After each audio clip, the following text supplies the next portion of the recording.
grew up on the west side of Chicago playing trumpet. You know, there was a lot of horn players around, so we picked out our horn section. This was around the late 70s, and we ran into Jimmy Johnson, and that's where it all started. Working with Jimmy Johnson, we found out there was a lot of other blues artists out there looking for horn sections, so we had plenty of work. I had the pleasure of working with James Cotton, Buddy Guy, Junior Wells, ACB, Johnny Dollar, also Eddie Clearwaters and Sun Sears, and the list goes on. Feels like something's holding me.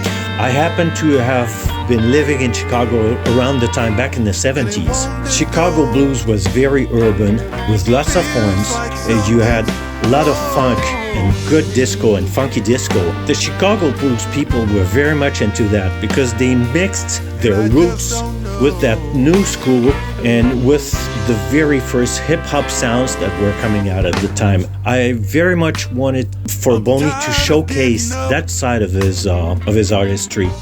I had the great experience of working with Sebastian, DANCHIN, and Hervé SAMB on this Give Me Some More album.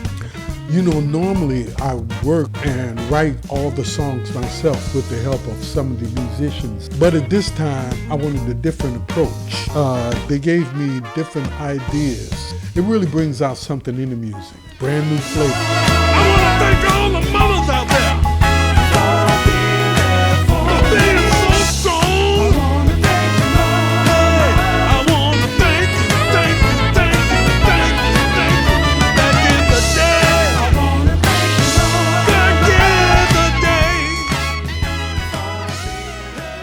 What makes this record so appealing is the fact that it's very much him. It's a clear and good picture of the real Chicago blues of 35, 40 years ago. It was much more creative at that time, and I think this album reflects exactly that thing today. It's not a retro type thing, because that's who he is, and that's the music he was brought up listening to, and that's exactly his bag, and that's what he wants to show, and that's why people love him so much on stage, because the Chicago blues that he offers audiences is very different from the cliche ones that we can have usually. I really believe this is going to be a really great album, so look forward to it. I'm so excited.